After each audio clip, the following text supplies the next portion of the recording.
viewers, this evening I'm here with my colleagues. I'm your Kutajuma. And I'm ODUM-MENSAH. We are going to just have a brief discussion on Computer hardware. exactly. So I'll begin with the definition of computer hardware. You know, it's the physical and the tangible component of a computer system. Basically, the parts that you can see, touch, and feel.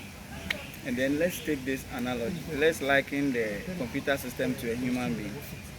The physical being, the physical system you see, being it the head, the eyes, the nose, the legs, those ones are what we refer to as the hardware when you liken it to the computer. And then the soul in the body that makes the human being a being is the software. That is basically how it is. Yes. So now let's look at basically what does the hardware do. It stores data, processes data, accepts data. Those are basically what the hardware system does. Yeah. And then there are categories of hardware components. We have the input devices, the output devices, the processing component, then the storage component. And an example of input devices is a keyboard. That's the primary text input device. When without a keyboard, there's no way you can type something into the computer. You have the mouse, you have the microphone. And the microphone, we all know what it does. Yeah. You have the webcam, the scanner. Yeah. And then the output devices, you have the printer, you have the monitor, you have the speakers, and then the headphones. Yeah. Okay, so let me take it from here.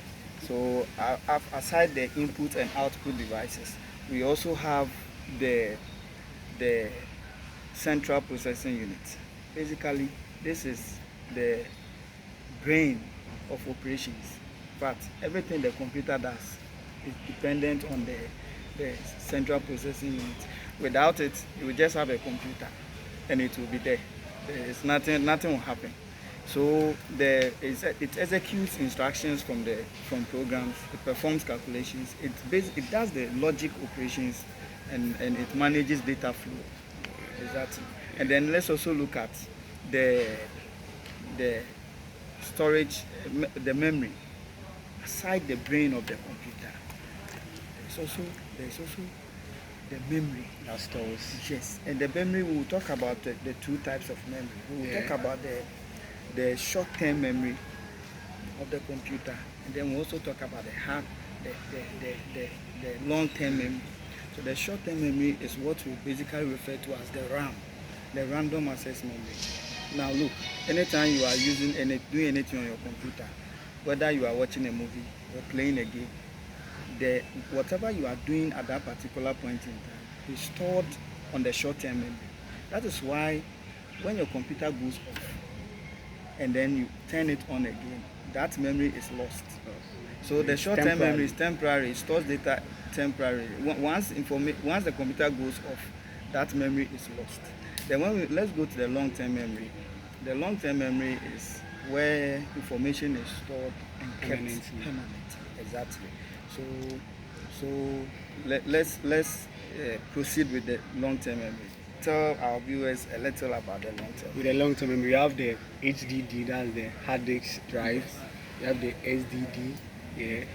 So the hard disk drive stores things on the computer. Yeah. And then the HDD also does same. But I think the HDD has more capacity than the HDD. Yeah.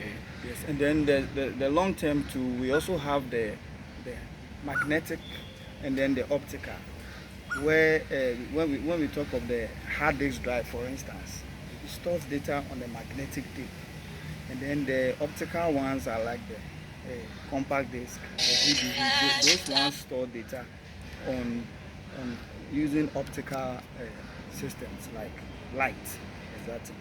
So we'll also talk about one important component of the computer, the hardware, which is the motherboard. Exactly. The motherboard is more like the nervous system Exactly. of the computer. It's very central. I mean, almost everything on the computer is connected to the motherboard. Almost everything is connected to the motherboard. Yeah. Okay. And then finally we'll talk about the PSU. The PSU is the power supply unit. You know, when we liken it to human beings, we say the PSU is the heart of the computer.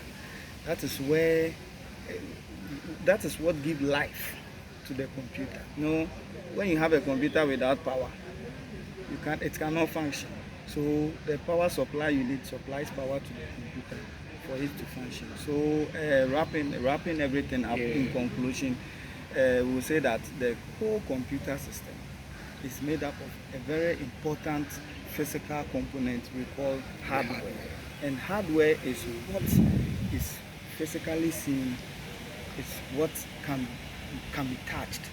And we have input, output, storage, processing, and then we also have the power supply unit, which all make up the computer. Thank you. Thank you.